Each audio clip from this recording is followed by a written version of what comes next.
Assalamualaikum warahmatullahi wabarakatuh. Hai teman-teman, perkenalkan nama saya Iva Diana Yesta dengan NPM 1210240. Saya dari kelas 2J Manajemen SDM, Universitas Wadaya Gunung Jati. Di video kali ini, saya akan menjelaskan tentang Building Superior Quality Human Capital, atau yang biasa kita sebut membangun human capital berkualitas unggul. Untuk itu, simak video ini ya.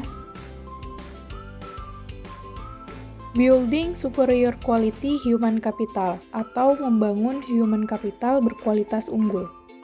Human Capital dan Manajemen SDM. Sejarah peradaban manusia membuktikan bahwa manusia mampu menciptakan jauh lebih banyak informasi dari yang diserap oleh manusia itu sendiri dan dapat mempercepat perubahan jauh lebih cepat dari manusia yang mengikutinya. Manusia seperti ini adalah manusia yang memiliki keterampilan, kompetensi, dan pengetahuan yang diperolehnya melalui pengalaman belajar. SDM unggul. Jika suatu bangsa ingin maju dan sejahtera, maka bangsa itu memprioritaskan investasi pembangunan SDM untuk mencapai tingkat nilai yang tinggi dan tersedianya SDM unggul. Penekanan nilai ini membantu manusia lebih kreatif, produktif, dan mampu menyelesaikan masalah yang dihadapi dan bekerja keras dengan komitmen dan dedikasi tinggi didukung dengan integritas tinggi. Investasi pendidikan untuk SDM unggul. Pembangunan human capital melalui investasi pendidikan oleh pemerintah, swasta, maupun masyarakat penting untuk mempersiapkan masa depan bangsa yang lebih baik lagi. Variabel penting SDM. Variabel penting dalam SDM adalah kemampuan, sikap, nilai-nilai, kebutuhan-kebutuhan, dan karakteristik demografinya. Variabel tersebut menurut Gomes 2003 dipengaruhi oleh lingkungan seperti norma dan nilai-nilai masyarakat, tingkat pendidikan, dan peluang yang tersedia. Pentingnya manajemen SDM. Sifat SDM selalu berkembang atau dinamis, baik jumlah maupun mutunya. Maka, untuk memperoleh keseimbangan antara SDM yang tersedia dengan tingkat perkembangan ekonomi pada tahap tertentu, diperlukan manajemen SDM yang tepat pada tingkat nasional dan daerah. Penekanan kualitas SDM. 1. Kualitas spiritual, meliputi aspek iman, takwa, dan moral. 2. Kualitas masyarakat dan berbangsa termasuk kesetiakawanan sosial, rasa tanggung jawab, dan disiplin sosial. 3. Kualitas kekarya, yang meliputi A. Faktor pribadi, yaitu kecerdasan, pengetahuan, keterampilan, dan mandiri. B. Faktor lingkungan dalam organisasi, seperti situasi kerja dan kepemimpinan. C. Faktor luar organisasi, seperti memahami nilai-nilai sosial dan ekonomi. Kebutuhan SDM di Indonesia.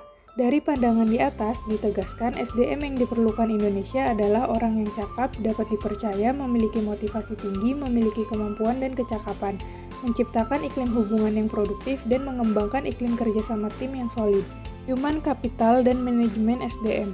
Secara harfiah, pengertian modal manusia adalah pengetahuan, keahlian, kemampuan, dan keterampilan yang menjadikan manusia sebagai modal atau aset suatu bangsa. Human Capital Management oleh Gaspers 2012. Dikenal juga sebagai manajemen talenta, yaitu suatu SDM yang terkait dengan proses pengembangan SDM dan memperkuat kedudukannya dalam suatu lembaga. Memelihara dan mengembangkan SDM dan menarik sebanyak mungkin SDM yang memiliki kompetensi, komitmen, dan karakter agar organisasi menjadi lebih berkualitas. Dalam menyiapkan SDM yang berkualitas, manajer dalam seluruh hierarki organisasi bertindak sebagai perencana, pengorganisasi, pengarah, pemotivasi, dan pengendali. Pada dasarnya, organisasi memiliki ketergantungan dengan SDM yang ada dalam organisasi untuk menggerakkan organisasi, memenangkan persaingan, dan mencapai tujuan melalui proses dan mekanisme manajemen yang benar. Dalam Human Capital, MSDM adalah penggunaan dan pengaplikasian fungsi-fungsi manajemen yang memfokuskan perhatiannya pada pengelolaan dan pengaturan peranan SDM dalam suatu organisasi. Human Capital dan investasi pembangunan SDM. Konsep human capital atau modal manusia. Konsep human capital berkaitan dengan fakta bahwa pada dasarnya manusia akan menanamkan investasi dalam dirinya melalui pendidikan, pelatihan, dan aktivitas lain yang akan meningkatkan pendapatan mereka di masa depan melalui peningkatan penghasilan seumur hidup. Standar kualitas. Kualitas produktivitas memenuhi standar apabila SDM mendapatkan pengalaman belajar dan latihan yang cukup untuk penguasaan ilmu pengetahuan dan keterampilan sesuai bidang peminatannya. Investasi SDM. Investasi dalam bentuk menyediakan fasilitas pendidikan, menyediakan tenaga pendidik, dan kependidikan yang berkualitas akan menjamin SDM yang unggul, andal, dan berkarakter. Penempatan SDM. Penempatan orang yang berprestasi dan berreputasi akan memberikan jaminan bahwa pembangunan human capital dalam organisasi pendidikan dapat memenuhi target SDM yang diharapkan. Mempersiapkan generasi emas. Gold Generation. Anak yang sehat dan cerdas merupakan bibit generasi emas di masa yang akan datang. Bakat atau aptitude adalah benih dari suatu sifat yang baru akan tertampak jika ia mendapat kesempatan atau kemungkinan untuk berkembang. Pada dasarnya, semua individu yang normal memiliki bakat, dan setiap aktivitas diperlukan berfungsinya bakat, seperti bakat matematika, bakat olahraga, bakat bahasa, bakat seni, dan lainnya, tergantung pada budaya di mana individu itu hidup. Khusus bagi generasi yang berbakat dan bertalenta, perlu disediakan strategi dan fasilitas yang dapat memaksimalkan bakat dan talenta mereka agar benar-benar menjadi generasi emas yang bermanfaat bagi pemerintah dan masyarakat luas, guna meningkatkan kualitas kesejahteraan dan kualitas peradaban.